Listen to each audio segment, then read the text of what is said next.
Marlon, speaking of throwback, no? It's been how many months na hindi natin kapiling ang Tatay Digong? March, April, May, June, July, August, September. 7 months. 7 months. Oo. 7 months. Yung akala natin na madali na lang, makakauwi ka agad. Nung unang labas niya, meron tayong inaasahan nun na may interim release bago siya isalang ulit sa unang pagdinig na supposedly is September 23. Around that time, no, September. Basta September yung dapat nagagawing unang pagdinig na. And in between that, April, May, June, July, August, we all thought mabibigyan siya ng interim release.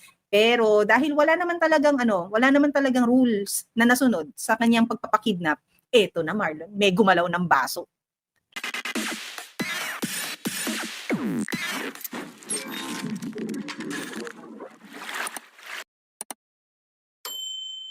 May nagparamdam? May nagparamdam, sabi ni Sir Chito Javier ng Daytona Beach, Florida, USA.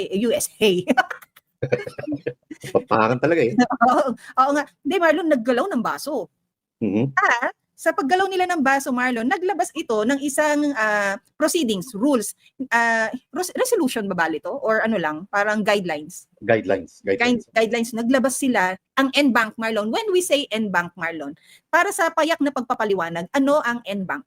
Decision ito ng kabuuang miyembro ng maestrado. Yon, so majority. Ito ng kabuuang miyembro ng, kasi meron ding NBank sa COMELEC. Ano ba ang term nila? Basta yun, decision ito ng, marami ang decision ito.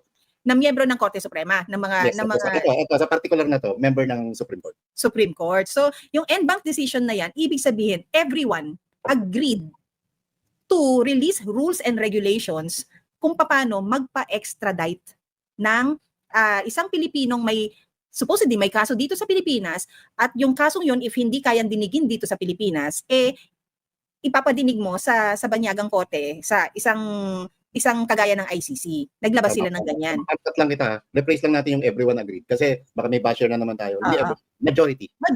Baka nga mamaya meron naman tumutuloy. Majority.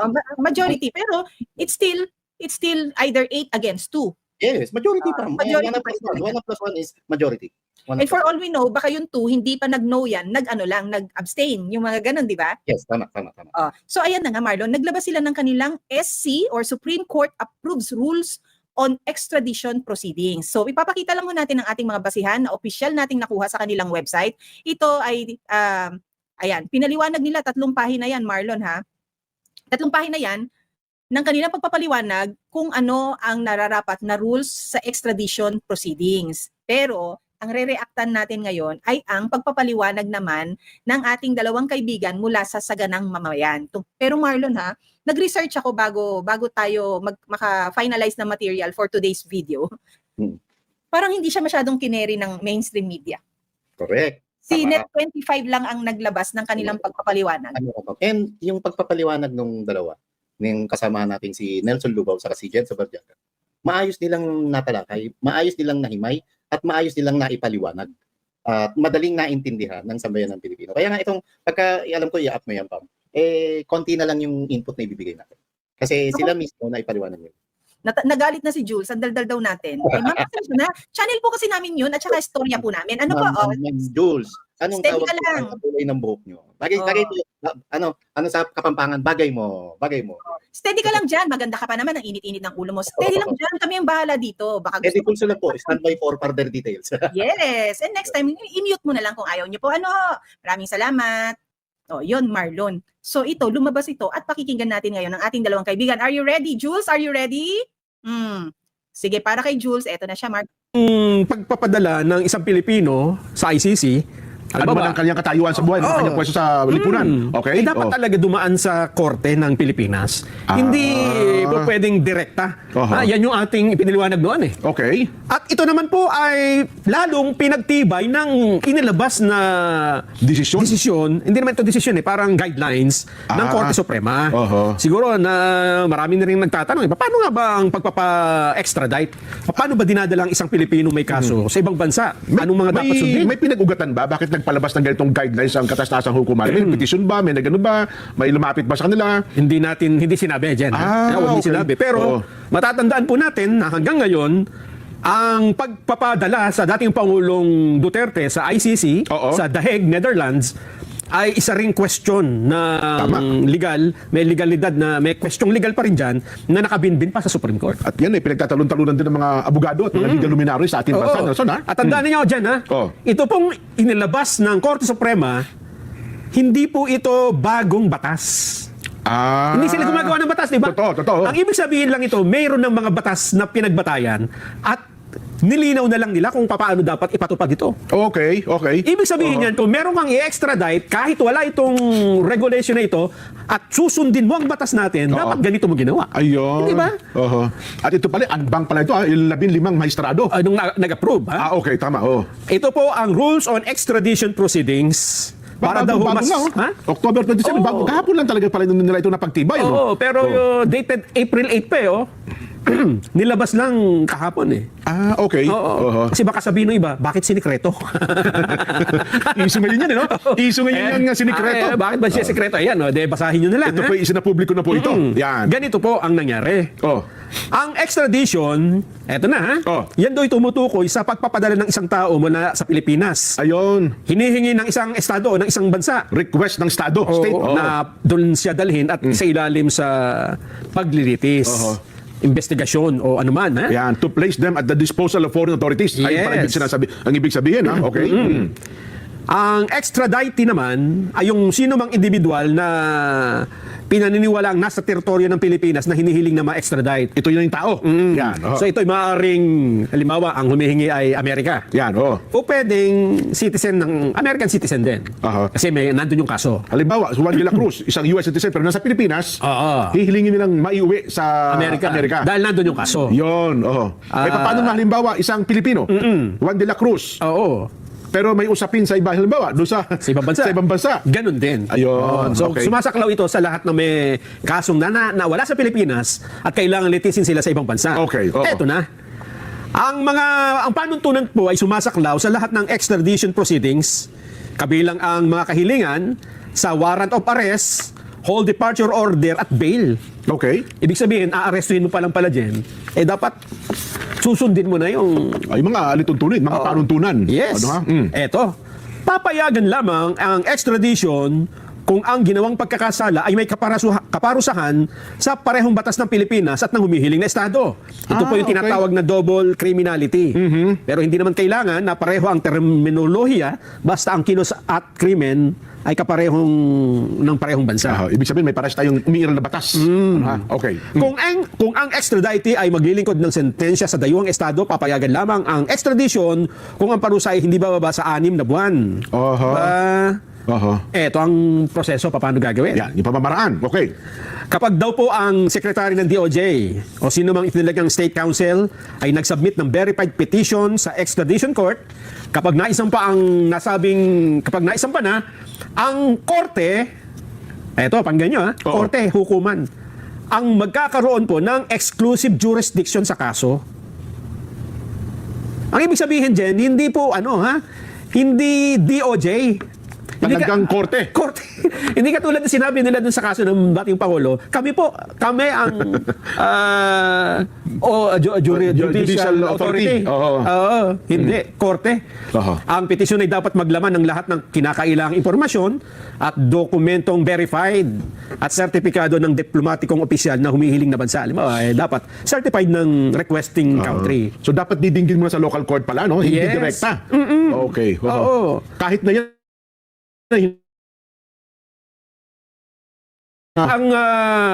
ang proseso niyan ay ang warrant dapat sa lower court magmumula. Yung pag-aresto, yung kautusan ng pag-aresto. Okay. Ayan, eto pa. Halimbawa, meron kang kaso. Ipapa-extradite ka. Diba sinabi, Jen, may kaso ka sa Amerika doon ka didinggin. Aarestuhin ka namin. Teka muna. Pwede kang mag-file ng appeal. Maaari kang maghain ng appeal sa Court of Appeals na magpapasya sa loob ng 70 araw. Within 90 days. Hindi ka agad-agad na may So, didinggin ka muna sa local court? Sa Court of Appeals. Yes. At bansang kinaroroonan mo? Dito sa Pilipinas, kasi rules dito yan Hindi lang yung pwede ka nga magpiyansa Kung halimbawa, nasa ibang bansa naman, tayo naman ang humihiling. Halimbawa, Uncle Sam ng Amerika, may kasong kinakaharap sa Pilipinas, dapat sa Amerika didinggin din muna nila yon, di ba? Ganun pala. Ganun talaga ang patakaran. Hindi mo basta-basta mapapapunta sa Pilipinas yan. Hindi basta-basta makukuha. Anong masasabi mo? Yung unang pagdinig, Marlon, ano kaagad ang iyong reaction dito sa sa pagpapaliwanag na ginawa ng dalawa nating mabuting kaibigan? Ang reaction ko agad dyan, Pam, kasi nagpapabati ng kanyang birthday sa pamangkin niya si Rhea, kay Kelsey, happy 7th birthday. Talaga Hello. happy birthday kay Kelsey, pinapabati ka po ng tita mo, si Rhea Villamater. Nasa comment ba yan? Nag-message sa Message. Oo. nag-message sa akin. Ang ano ko dyan, Pam, okay, nandiyan na, di ba? May rulings na ang Supreme Court at hindi ito bago. Naipaliwanag ng nila Jen sa Barjaga at sa kanila Nelson Lugaw na dati na palang may ganitong klaseng patakaran. At narinig na natin to, Pam. Kasi isa yan sa narinig nating argumento noon na dapat dumaan muna sa lower court si PRRD at hindi basta-basta dinerecho sa Netherlands. Ang reaction ko agad dito, nandiyan na yan, di ba? Paano natin ngayon mapapanagot yung mga taong nasa likod para madaliin at talagang minadali yung pag-kidnap kay PRRD. Yung accountability ng mga taong sangkot dito na pinangungunahan mismo ni dating Justice Secretary at ngayon Ombudsman Boying Rimulya, dating PNP Chief Nick Torre, at saka yung envoy na pinakulong, di ba? Siya yung transnational Sino crime Kanilaw? o special envoy on transnational crime na si Lacanilaw na sa halip na kastiguhin ng gobyerno, prinumot pa. Naging hepe pa ngayon ng Land Transportation Office. Tapos ayan, sila Anyo, yung mga nasa likod yan, sila John Vic Rimulya, anong naghihintay na kaparusahan? Dahil sa ginawa nilang pagtataksil sa kapwa nila Pilipino at talagang ipinagkanulo nila, hindi lamang basta ordinaryong Pilipino, kundi ang ipinagkanulo nila ay isa pang dating presidente ng Pilipinas. Ako, yun lang din. Ang hearing it for the first time, ang pinaka-reaction dyan is para ilatag mo ng maayos ang rules sa pag-extradite. That means to say, malaki ang violation na ginawa ng Boying et al. Group na sinasabi automatically ng Korte Suprema but indirectly saying it for some reason we don't know bakit hindi ninyo makonfronta ang mga taong to na gumawa ng masama na dito sa paglalatag nyo ng rules sinasabi ninyong guilty beyond reasonable doubt na kinakailangan naming ilatag para alam ninyo. Pero ang pinakatanong dito, Marlon, ano ang nag-trigger para sa Korte Suprema na ilabas ang rules na ito at ipaliwanag at idokumento? Ano ang trigger? Ano tingin mo? My take here is because maingay na tinethreaten. Ano nga Tagalog ng threaten? Maingay na tinatakot ni Sonny Trillanes ngayon si Senator Bato de la Rosa na ikaw na ang susunod. Siyempre, pati si Senator BG. Yes. Siyempre, nakikinig naman kahit papano ang batas, Marlon. So, nilabas ngayon, ito siguro, paraan na rin ng pang-aasar ng Korte Suprema, Marlon, na parang, sige, may mga paraan kayo na pinapatahimik ninyo kami. Di ba sabi ko nga, Marlon, minsan ang Korte Suprema, kapag alam na nilang sinisikil sila at alam nilang hindi nila magawa ang para sa tao, susundot at susundot yan, pipitik, kukurot. Eto, nilabas nila yung mga batas na yan para sabihin, sige, gawin ninyo yung mga gusto nyong gawin kasi Senator Bato and Senator Bongo, parang yung sinasabi ni Sir Henry Uri, lahat tayo Guteza. Lahat tayo si Master Sergeant Guteza. Lahat tayo si ganito. Yung nire-representa kasi ni Senator Bato at Senator Bongo ang Pilipino. Sa gagawin nilang pagkikidnap o pagdukot kay Senator Bato, Senator Bongo, parang ginagawa ng Pilipinas yon sa Pilipino. Isusuko mo na naman ng kapwa mo sa mga banyaga. So nilabas ng Korte Suprema to. Yun lang assumption ko. Kasi yun lang yung maingay ngayon about ICC. Even PRRD nga nananahimik yung ICC case niya eh. Yeah. And malungkot dito, bagay, huli man daw at magaling, huli pa rin. Bakit ngayon lang kayo naglabas ng ganyang ruling? And Pam, yung sa accountability na binabanggit ko, actually, hindi lang kay Boying, hindi lang kay Lacanilaw, hindi lang kay Anyo, hindi lang kay Gibo, kay John Vic, kay Torre, kundi tagos ito, ultimo kay Marcos Jr. Kasi Pam, kung matatandaan mo, ilang oras matapos talagang sapilitang inilipad yung eroplanong pinagsakyan kay PRRD, nagpa-press-con ang isang Bongbong Marcos. Diba? Ibig sabihin, alam mo na habang nagkakabulihan at habang pinagsasalitaan ng isang 4-star general o 3-star general pa lang that time na si Nick Torre, ang dating presidente ng Pilipinas, at sasabihan na hihilahin kita dyan, kakalad ka rin kita dyan. Alam mo, bilang isang commander-in-chief, bilang isang chief executive, na nangyayari na yon. At ilang oras lamang o ilang minuto lamang matapos makalipad, nung nalaman mong safe na na lumabas para magpahayag sa media, saka ka naglabas at sinabi mo na kailangan natin mag-comply sa ICC, di ba? Ni walang makitang pagtatangka sa parte mo, Marcos Jr., na dapat tinawat mo. Meron nga tayong mga kababayang OFW na mga nakukulong at tinahatulang bitay sa abroad. Talagang pilit na hinahabol ng gobyerno. Hindi lamang ng Marcos administration, kundi yung mga nakalipas pang administrasyon. At kung kinakailangan mag-produce ng blood money para lamang matubos yung mga kababayan nating OFW na naka-schedule na gurgurin, isa lang sa parusang bitay, ikaw mismo, presidente ng Pilipinas, ikaw pa mismo ang talagang umayon, nagsawalang kibo at talagang ginatungan mo pa, kasali ka, kasama ka sa script na sinasabi ng John B. Cremulya. Totoo yan, Marlon. Pero alam mo, kahit papano, ang Korte Suprema bumabawi naman sa kanilang pagkukulang dahil, Marlon, sinasabi nila na ito ay hindi na bagong batas. Existing na tong batas na to. Kinakailangan lang nilang i-highlight ngayon at i-emphasize at i-remind yung mga sangkot, let's say Boying Remulla and everyone else, because they will be the same people, except probably Boying Remulla since nasa ombudsman na siya, but for all we know, baka meron pa rin siyang hand sa pagpapagalaw sa operation ng DOJ. It will still be the same agencies to execute, assuming na gagawin nila iyon kay Senator Bato and Senator Bongo. So inilabas ito ngayon. Ito ay isang pagbawi sa kakulangan na ginawa na hindi nila ginawa nung nangyayari ito kay PRRD. Pero Marlon, ang tanong, since hindi na ito bagong batas, bakit hindi po ninyo pinayagan yung ginawa nila Attorney Torion and Attorney Vic Rodriguez na Marlon, TRO?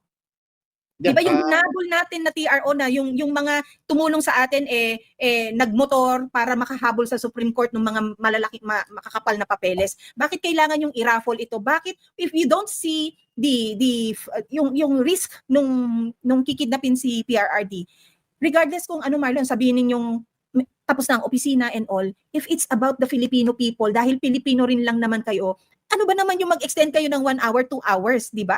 At hindi basta ordinaryong Pilipino to, Pam. Yes, Presidente ng Pilipinas na minahal hanggang ngayon ng sambayan ng Pilipino at naging bayani nung nakalipas na pandemic.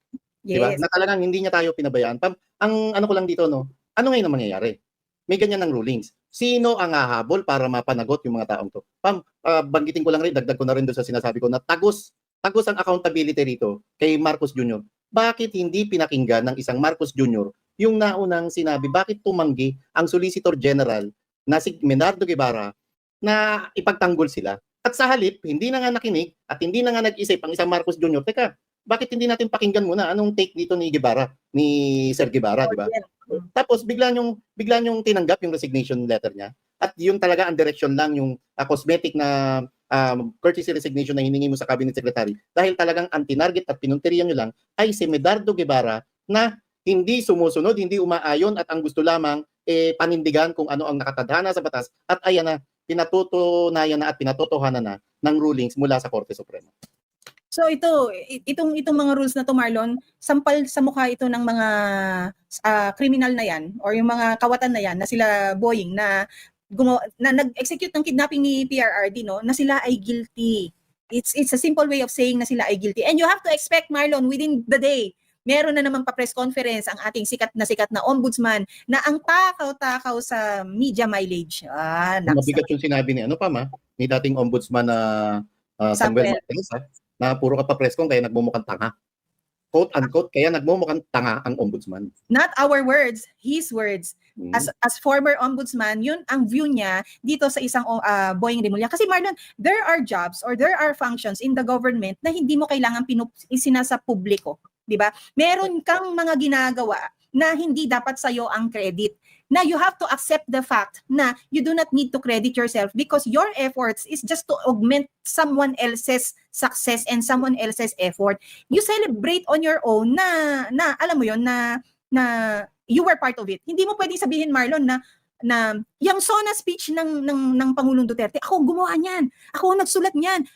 Alam mo yun, magdamag kong hindi itinulog yan, blah blah blah. You cannot. Because the credit should be to the President of the Philippines, hindi ikaw. Mismo. Diba? Yun ang sinasabi ni Samuel Martirez kay Boying Remulla. Hoy, tahimik mong gawin yung trabaho mo, wag kang kuda ng kuda.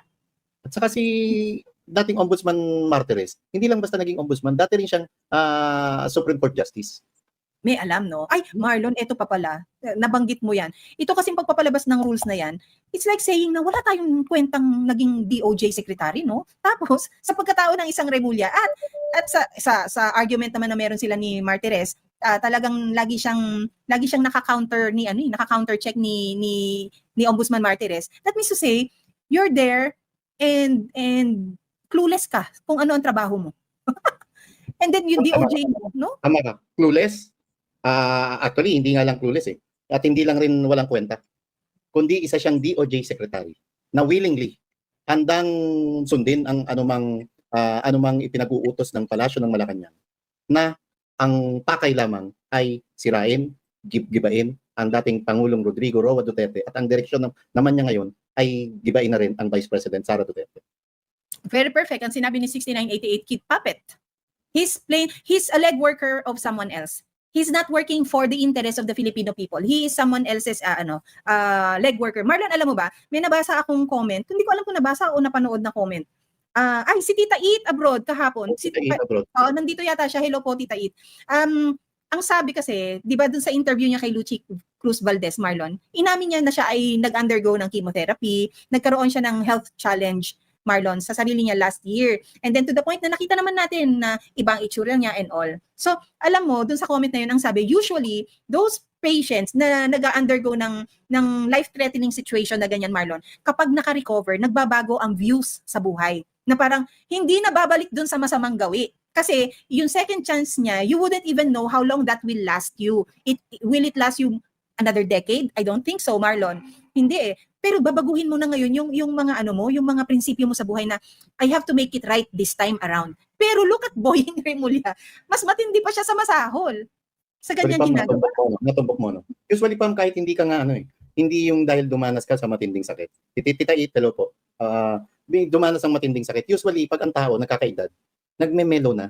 Usually, ang tao ayaw na masyado ng stress. And ayaw na mag-entertain ng anumang problema. At yun na yung mga golden days mo sa buhay mo. Gagawin mo na lang yung tama at nararapat. Pam, dapat ito hindi lang ito iniisip ni iniisip ni Boying Remulla. Kundi dapat ganito rin ang thinking at mentalidad naman nila Senator Ping Lacson, Senate President Tito Soto. Na alam natin na may edad na rin. Na dapat dapat yung sa edad nila mas mag-iwan sila ng magandang legasiya para sa bayan. Ano kaya ang iiwan naman ni Senator Ping Lacson, Marlon, dahil sa kanyang pagbabalik, kanyang sinabi na siya ay merong surprise resource person or surprise witness, no? At Marlon, madiin na naman ngayon na binabatikos at binabalik ang issue na confirmed na peke ang signature nung salaysay sa notaryo, yung notaryo nung salaysay ni Master Sergeant Gutesa. So bumabalik pa rin doon ang issue. Ibig sabihin, ganun talaga sila nasaktan kay Gutesa sa kanyang pahayag. Sa akin, Pam, anong importante? Peke yung pinanotaryo mo o yung nag-testify ka under oath on national television, actually global television, di ba? Na ito ang sinabi mo, ito ang testimonya mo. Alin ang mas matimbang, alin ang mas mahalaga, alin ang mas legal? Actually, totoo yan, Marlon, but it should not also be looked at as ang may problema si Gutesa. Ang criminal dito, hindi si Gutesa, yung notaryo, Marlon. Kasi ako, in good faith, pumunta ako sa, nakita natin karatula, notary services dito sa ganyang gilid ng ganitong sari-sari o karinderya, Marlon. Di ba? Tatatakan, may dry seal and all, and that's it. Madalas mo makikita yan sa bangketa sa may NBI, sa recto, Marlon, di ba? Pagkalabas mo, nagkalat yung mga yan. And when you use the papers, accepted naman nung opisinang kailangan mong pagsubmitan. Why does it become now something against Gutesa? Why don't you keep the mistake to the lawyer na nagnotaryo? At saka bakit hinahanapan nyo ng technical? Ano ba importante? Yung notaryo o yung laman ng sinasabi ng isang Gutesa na makatotohanan at base mismo sa kanyang karanasan? Ano mas mabigat doon at alin ang mas matimbang doon? Diba? Masyado na nilang binabalaura, masyado na nilang sinasalaula, at masyado na nilang binababoy ang batas. Dahil ang batas na ayon yan sa katotohanan. Yung ebidensya na yan, depende na lang yan kung technical. Pero kung technical po, mas timbangin pa rin natin yung mula sa puso na testimonya ng isang testigo na hindi pinilit, hindi tinakot, kundi talagang kusang loob na lumabas dahil hindi na niya masikmura ang napakawalang niyang gawain ng kanyang dating amo na si Saldico. Tingnan mo Marlon, no, if i-relate natin dito sa SC rules sa extradition, Marlon, itong kaso dito sa flood control projects, nandyan lahat nagsususumigaw ang mga ebidensya. Nandyan lahat, Marlon, yung mga pangalan na kailangang masangkot sa isang kaso. Kasi sabi dito sa rules ng Korte Suprema na tinalakay nila sa ganang mamayan, Marlon, ang biktima ng isang krimen dapat residente ng korte kung saan mo siya gustong dinggin. Kung ikaw ay US citizen, biktima ka ng isang Pilipino, gusto mong pakuha yung Pilipinong yon para yung kaso ninyo dinigin sa Amerika, dapat ganon. Sige, hypothetically, yung mga biktima ng EJK na yan, sila ba ay residente ng ICC o ng The Hague or ng Netherlands? Sila ba ay Europeans? Para sabihin na iyang presidente ninyo, pinagbugurgur kami. Dito dinigin niyang kasong yan. Kaya lang, ang tanong, bakit walang ginawa ang Korte Suprema noong mga panahon na yon? Kumpara dito ngayon sa flood control project na yan, nagsusumigaw ang mga ebidensya, pero ang pilit ninyong ginagawa ninyong technical. Tinetechnical ninyo sa si Gutesa na sinasabi nila na meron siyang Marlon, readily made statement as if making it appear that it was Senator Marcoleta who fed him the statement, who fed him the storyline. Meron pa nga may sinabi rin ng company Senator Dante na talagang pati yung CCTV camera kung saan nag-meeting sila Sergeant Gutesa saka Senator Dante, talagang pinahanap pa para lamang makita kung totoo, nagsasabi ba ng totoo ang Senator Dante Marcoleta. Ganyan, yan talaga ang motibo, ganyan talaga ang nyo, ang purpose nyo. Hanapan ng butas yung nagsasabi ng katotohanan. Samantalang ito, nagdudumilat na po ang katotohanan na winalang niya at binalasubas yung kaban ng bayan. At isang matibay na halimbawa dyan, kung gaano magpatalo ng limpak-limpak na salapi ang mga opisyalis ng DPWH mula sa Bulacan pa lang to, na hindi naman mangyayari yan kung walang proponent ng project sa flood control at kung wala ring nagbigay pahintulot o pumirma sa blankong BICAM report na pinagbasihan naman ng pambansang budget ng Pilipinas na itinuturing na most corrupt, most anomalous and unconstitutional budget in Philippine history. The bigger question here, Marlon, is why is Soto and why is Ping Lacson being against their kapwa senators? Marlon, bakit kailangan ninyong gibain ang Senado? By being against your colleagues, by being against Chis Escudero, by being against Joel Villanueva, Jinggoy Estrada, and the rest na hindi ninyo kasapi sa mayorya. Bakit kailangan nyong gibain yung kapwa ninyo na pareho lang din naman ng sitwasyon kung bakit kayo nandyan nakaluklok sa Senado, binoto ng mga tao. Bakit kailangan ninyong i-execute yung masamang plano ng kung sino? Why can't you just be one as Senate of the Philippines? You are not Senate of Malacanang or of someone else. Sa ngayon, may initial akong dalawang dahilan na nakikita. Personal kong point of view to. Una, para ilihis ang issue. Para hindi tamaan direkta ang magpinsang Marcos at Romualdez. Pangalawa, para mapilayan ng gusto ang minority na nangunguna at talagang naninindigan para tayuan at hindi suportahan kailanman ang impeachment complaint laban kay Vice President Sara Duterte. Still, yun working for someone else. You are not working for the Filipino people and with the Filipino people. Ang tamang dahilan, Marlon, ito, maganda rin yung sinabi ni Entot. Ang tamang tanong is magkano? Actually, yung magkano na yan, pwede po nating dugtungan yan ng tanong na para kanino? Whose purpose do you serve? Diba? Sinabi natin to kahapon yung paglilingkod ninyo bilang isang serbisyo publiko, Marlon, whose purpose do you serve? Is it yours? It is yours for the country or yours for someone else to benefit your pocket? Tama. Ganun Diba? Para, yung ano sila para silang Lego, Marlon, nabuo naman, pero pilit mong tinatanggal yung piece. Diba ang Lego, Marlon, para maging tweed, ilalak mo yan ng iba pang Lego? Yep. Para maging solid sila, di ba? Bakit parang pilit ninyong ginagawang maluwag yung Lego pieces ninyo? Hindi naman sila Jenga. Alam mo yung larong Jenga? Yung tower, tapos yung unti-unti kang nagtatanggal ng blockages, tapos kapag yan natumba, panalo yung huling humugot na hindi natumba. Hindi kayo Jenga pieces, kayo ay Lego pieces, supposedly intact, together talaga para solid. Hindi kayo Jenga pieces na achievement ninyo na kapag napatumba ninyo ang Senado, kayo ang may achievement nun. Hindi. I don't know about Ping Lacson and Tito Soto. What happened to these two personalities? Yeah. Hindi ko talaga mag-gets. Sa edad nila, dapat magmuni-muni na sila na sana bago mala ako magretiro, ito maiwan ko. Hindi yung bago man lang ako magretiro, pagtatakpan ko pa kung sino talaga ang tunay na dahilan at kung ano ang punot dulo ng korupsyong ito, kung bakit multibilyong piso ang nawala at maraming mga kababayan tayong naapekto. Kasi Marlon, napakadaling laban ang 2028. Eleksyon! Yun ang ano nyo, yun ang battleground niyo, eleksyon. Kapag kayo ang naboto, edi panalo kayo. Kapag hindi kayo naboto, edi talo kayo. Why do you need to put down Sara Duterte? Kasi alam nilang wala silang panalo. Insecure sila, alam nila wala silang panalo. Pero matitibay pa rin ang apog ng mga to. Ang lalakas pa rin ang loob na gibain ng Vice President Sara Duterte. Kasi alam nila kakuntsaba rin nila ang COMELEC. Huwag natin kalimutan na ilang bilyong piso ang ipinamudmud noong kampanya sa ngalan ng ayuda. Bakit ito pinahintulutan ng Commission on Elections? Big sabihin, kakuntsaba rin sa nakawang ito, kakuntsaba rin sa korupsyong ito, ang pamunuan ng Commission on Elections sa ilalim ng liderato ni COMELEC Chairman George Garcia. Marlon, yun nga, ikaw nasasabi mo pa nga kay Lacson at saka kay Soto na sana man lang gumawa na sila ng mabuti, ng magandang legasiya para kapag nag-retire na sila. Paano kung hindi na nila mapuntahan yung retirement na yan? What if along the way something happens to them?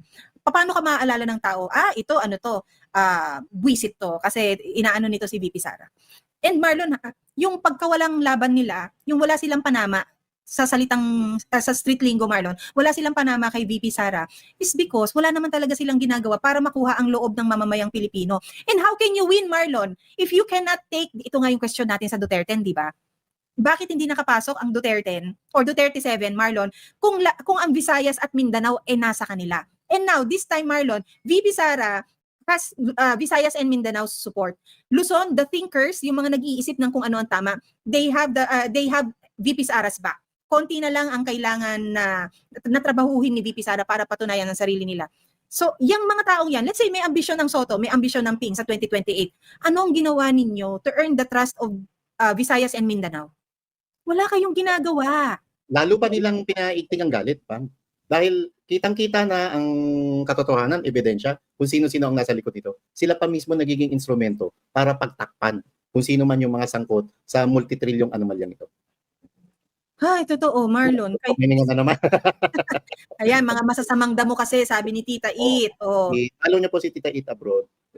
Ayan, pareho sila ni 6988 Kid, mga masamang damo, walang retirement. mga walang pagod, hindi ba na, Marlon kasi yung kay Tito Soto, kung ang ambisyon niya ay para sa kanyang pamangkin, parang masyado naman yung effort mo.